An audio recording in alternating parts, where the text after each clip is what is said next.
254, Chapter 19, The Chariot Race Ends with a Bang. We arrived in Long Island just after Clarice, thanks to the Centaur's travel powers. I rode on Chiron's back, but we didn't talk much, especially not about Kronos. I knew it had been difficult for Chiron to tell me.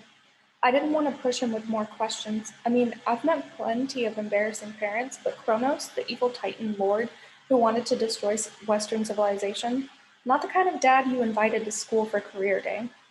When we got to camp, the Centaurs were anxious to meet Dionysus. They'd heard he threw some really wild parties, but they were disappointed. The wine god was in no mood to celebrate as the whole camp gathered at the top of Half-Blood Hill. The camp had been through a hard 2 weeks. The arts and crafts cabin had burned to the ground from an attack by a Draco Aeonius, which, as near as I could figure, was Latin for really big lizard with breath that blows stuff up. The big house's rooms were overflowing with wounded. The kids in the Apollo cabin, who were the best healers, had been working overtime, performing first aid. Everybody looked weary and battered as we crowded around Thalia's tree. The moment Clarice draped the golden fleece over the lowest bow, the moonlight seemed to brighten, turning from gray to liquid silver. A cool breeze rustled in the branches and rippled through the grass. All the way into the valley, everything came into sharper focus. The glow of the fireflies down in the woods, the smell of the strawberry fields, the sound of the waves on the beach. Gradually, the needles on the pine trees started turning from brown to green. Everybody cheered. It was happening slowly, but there could be no doubt. The fleece's magic was seeping into the tree, filling it with new power and expelling the poison. Chiron ordered a 24/7 guard duty on the hilltop, at least until he could find an appropriate monster to protect the fleece. He said he'd place an ad in Olympus Weekly right away.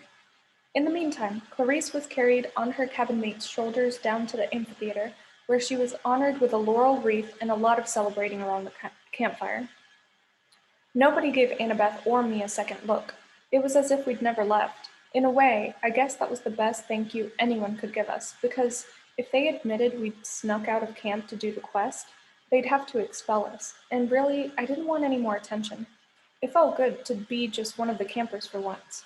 Later that night, as we were roasting s'mores and listening to the Stoll brothers tell us a ghost story about an evil king who was eaten alive by demonic breakfast pastries, Clarice shoved me from behind and whispered in my ear, "Just because you were cool one time, Jackson, don't think you're off the hook with Ares. I'm still waiting for the right opportunity to pulverize you." I gave her a grudging smile. "What?" she demanded. "Nothing," I said. "Just good to be home." The next morning, after the party ponies headed back to Florida, Chiron made a surprise announcement. The chariot races would go ahead as scheduled. We'd all figured they were history now that Tantalus was gone, but completing them did feel like the right thing to do, especially now that Chiron was back and the camp was safe. Tyson wasn't too keen on the idea of getting back in a chariot after our first experience, but he was happy to let me team up with Annabeth. I would drive, Annabeth would defend, and Tyson would act as our pit crew. While I worked with the horses, Tyson fixed up Athena's chariot and added a whole bunch of special modifications. We spent the next 2 days training like crazy. Annabeth and I agreed that if we won, the prize of no chores for the rest of the month would be split between our 2 cabins. Since Athena had more campers, they would get most of the time off, which was fine by me. I didn't care about the prize. I just wanted to win. The night before the race, I stayed late at the stables. I was talking to our horses, giving them one final brushing, when somebody right behind me said, "Fine animals, horses, wish I'd thought of them." A middle-aged guy in a postal career outfit was leaning against the stable door. He was slim, with curly black hair under his white pith helmet, and he had a mailbag slung over his shoulder. "Hermes?" I stammered. "Hello, Percy. Didn't recognize me without my jogging clothes?" I wasn't sure whether I was supposed to kneel or buy stamps from him or what. Then it occurred to me why he must be here. "Oh, listen, Lord Hermes, about Luke." The god arched his eyebrows. We saw him all right," I said, "but you weren't able to talk sense into him?" "Well, we kind of tried to kill each other in a duel to the death." "I see. You tried the diplomatic approach." "I'm really sorry. I mean, you gave us those awesome gifts and everything, and I know you wanted Luke to come back, but he's turned bad, really bad. He said he feels like you abandoned him." I waited for Hermes to get angry. I figured he'd turn me into a hamster or something, and I did not want to spend any more time as a rodent. Instead, he just sighed. "Do you ever feel your father abandoned you, Percy?" "Oh, man." I wanted to say, "Only a few hundred times a day." I hadn't spoken to Poseidon since last summer. I'd never even been to his underwater palace. And then there was the whole thing with Tyson. No warning, no explanation. Just boom, you have a brother. You'd think that deserved a little heads up phone call or something. The more I thought about it, the angrier I got. I realized I did want recognition for the quest I'd completed, but not from the other campers. I wanted my dad to say something, to notice me. Hermes readjusted the mailbag on his shoulder. Percy, the hardest part about being a god is that you must often act indirectly, especially when it comes to your own children. If we were to intervene every time our children had a problem, well, that would only create more problems and more resentment. But I believe if you give it some thought, you will see that Poseidon has been paying attention to you. He has answered your prayers. I can only hope that someday Luke may realize the same about me. Whether you feel like you succeeded or not, you reminded Luke who he was. You spoke to him. I tried to kill him. Hermes shrugged. Families are messy. Immortal families are eternally messy. Sometimes the best we can do is remind each other that we're related, for better or worse, and try to keep the maiming and killing to a minimum. It didn't sound like much of a recipe for the perfect family. Then again, as I thought about my quest, I realized maybe Hermes was right. Poseidon had sent the hippocampi to help us. He'd given me powers over the sea that I'd never known about before, and there was Tyson. Had Poseidon brought us together on purpose? How many times had Tyson saved my life this summer? In the distance, the conch horn sounded, signaling curfew. You should get to bed, Hermes said. I've helped you get into quite enough trouble this summer already. I really only came to make this delivery. A delivery? I am the messenger of the gods, Percy. He took an electronic signature pad from his mailbag and handed it to me. Sign there, please. I picked up the stylus before realizing it was entwined with a pair of tiny green snakes. Ah! I dropped the pad. Ouch, said George. Really, Percy, Martha scolded. Would you want to be dropped on the floor of a horse stable? Oh, sorry. I didn't much like touching snakes, but I picked up the pad and the stylus again. Martha and George wriggled under my fingers, forming a kind of pencil grip like the ones my special ed teacher made me use in second grade. Did you bring me a rat? George asked. No, I said. We didn't find any. What about a guinea pig? George, Martha chided, don't tease the boy. I signed my name and gave the pad back to Hermes. In exchange, he handed me a sea blue envelope. My fingers trembled. Even before I opened it, I could tell it was from my father. I could sense his power in the cool blue paper, as if the envelope itself had been folded out of an ocean wave. Good luck tomorrow, Hermes said. Fine team of horses you have there. Though, you'll excuse me if I root for the Hermes cabin. And don't be too discouraged when you read it, dear, Martha told me. He does have your interests at heart. What do you mean? I asked. Don't mind her, George said, and next time, remember, snakes work for tips. Enough, you two, Hermes said. Goodbye, Percy, for now. Small white wings sprouted from his pith helmet. He began to glow, and I knew enough about the gods to avert my eyes before he revealed his true divine form. With a brilliant white flash, he was gone, and I was alone with the horses. I stared at the blue envelope in my hands. It was addressed in strong but elegant handwriting that I'd seen once before, on a package Poseidon had sent me last summer. Percy Jackson, Camp Half-Blood, Farm Road, 3.141, Long Island, New York, 11954. An actual letter from my father. Maybe he would tell me I'd done a good job getting the fleece. He'd explain about Tyson or apologize for not talking to me sooner. There were so many things that I wanted that letter to say. I opened the envelope and unfolded the paper. Two simple words were printed in the middle of the page. Brace yourself.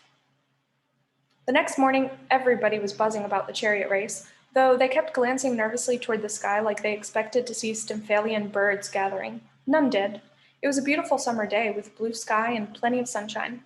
The camp had started to look the way it should look. The meadows were green and lush, the white columns gleamed on the Greek buildings, dryads played happily in the woods, and I was miserable. I'd been lying awake all night thinking about Poseidon's warning, brace yourself. I mean, he goes to the trouble of writing a letter, and he writes two words. Martha the snake had told me not to feel disappointed. Maybe Poseidon had a reason for being so vague. Maybe he didn't know exactly what he was warning me about, but he sensed something big was about to happen. Something that could completely knock me off my feet unless I was prepared. It was hard, but I tried to turn my thoughts to the race.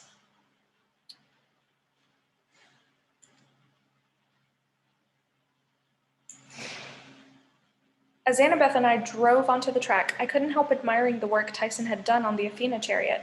The carriage gleamed with bronze reinforcements. The wheels were realigned with magical suspension, so we glided along with hardly a bump. The rigging for the horses was so perfectly balanced that the team turned at the slightest tug of the reins.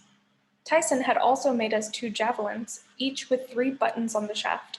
The first button primed the javelin to explode on impact, releasing razor wire that would tangle and shred an opponent's wheels. The second button produced a blunt, but still very painful bronze spearhead designed to knock a driver out of his carriage.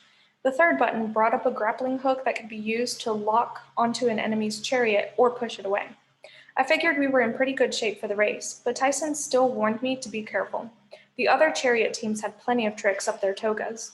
Here, he said, just before the race began.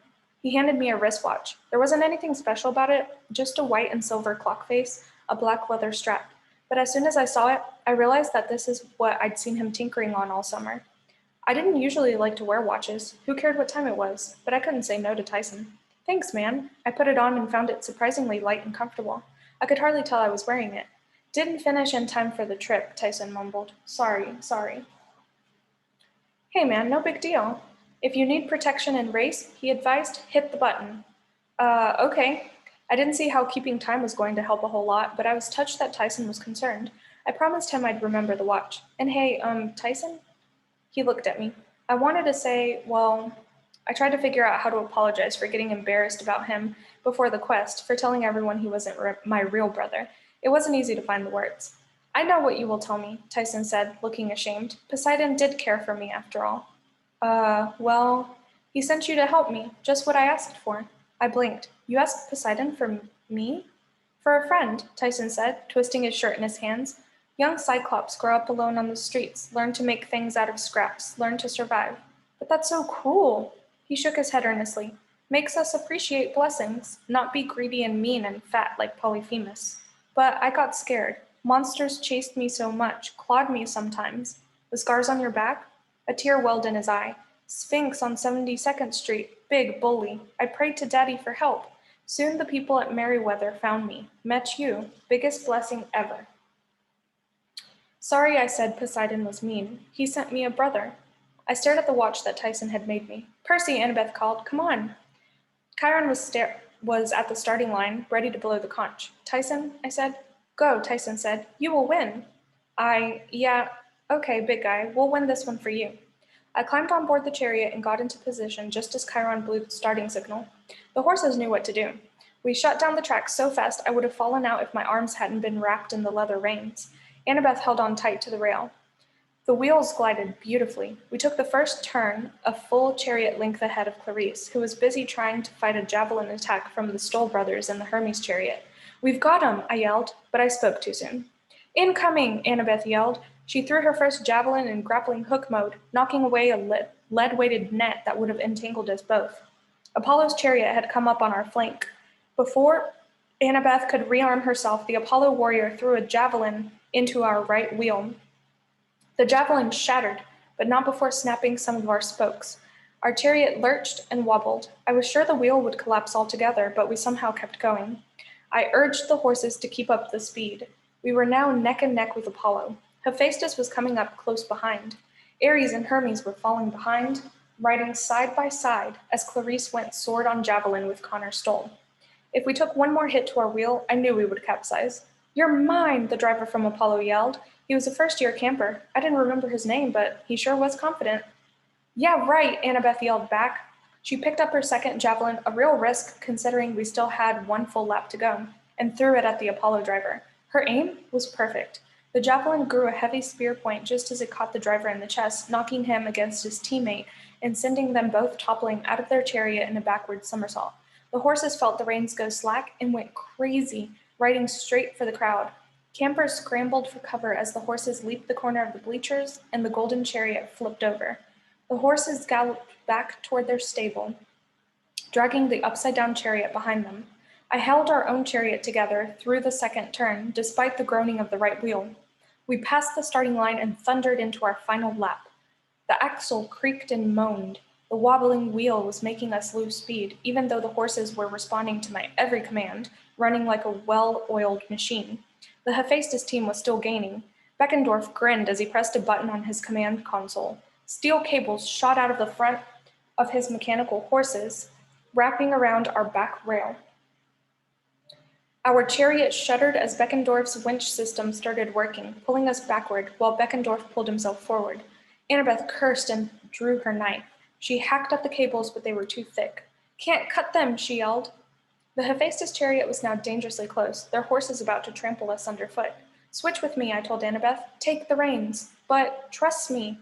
She pulled herself to the front and grabbed the reins. I turned, trying hard to keep my footing, and uncapped Riptide. I slashed down and the cables snapped like kite string. We lurched forward, but Beckendorf's driver just swung his chariot to our left and pulled up next to us. Beckendorf drew his sword. He slashed at Annabeth and I parried the blade away. We were coming up on the last turn. We'd never make it. I needed to disable the Hephaestus chariot and get it out of the way, but I had to protect Annabeth too. Just because Beckendorf was a nice guy didn't mean he wouldn't send us both to the infirmary if we let our guard down. We were neck and neck now, Clarice coming up from behind, making up for lost time. "See ya, Percy," Beckendorf yelled. "Here's a little parting gift." He threw a leather pouch into our chariot. It stuck to the floor immediately and began billowing green smoke. "Greek fire," Annabeth yelled. I cursed. I'd heard stories about what Greek fire could do. I figured we had maybe 10 seconds before it exploded. "Get rid of it," Annabeth shouted, but I couldn't. Hephaestus's chariot was still alongside, waiting until the last second to make sure their little present blew up. Beckendorf was keeping me busy with his sword. If I let my guard down long enough to deal with the Greek fire, Annabeth would get sliced and we'd crash anyway. I tried to kick the leather pouch away with my foot, but I couldn't. It was stuck fast. Then I remembered the watch. I didn't know how I could help, but I managed to punch the stopwatch button. Instantly, the watch changed. It expanded, the metal rim spiraling outward like an old-fashioned camera shutter, a leather strap wrapping around my forearm until I was holding a round war shield, 4 feet wide. The inside soft leather, the outside polished bronze, engraved with designs I didn't have time to examine. All I knew? Tyson had come through. I raised the shield and Beckendorf's sword clanged against it. His blade shattered. "What?" he shouted. "How?" He didn't have time to say more, because I knocked him in the chest with my new shield and sent him flying out of his chariot, tumbling in the dirt. I was about to use Riptide to slash at the driver when Annabeth yelled, "Percy!" The Greek fire was shooting sparks. I shoved the tip of my sword under the leather pouch and flipped it up like a spatula. The firebomb dislodged and flew into the Hephaestus chariot at the driver's feet. He yelped. In a split second, the driver made the right choice. He dove out of the chariot, which careened away and exploded in green flames. The metal horses seemed to short-circuit. They turned and dragged the burning wreckage back toward Clarice and the Stoll brothers, who had to swerve to avoid it. Annabeth pulled the reins for the last turn. I held on, sure we would capsize, but somehow she brought us through and spurred the horses across the finish line. The crowd roared.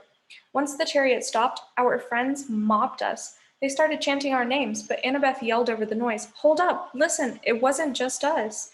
The crowd didn't want to be quiet, but Annabeth made herself heard. We couldn't have done it without somebody else.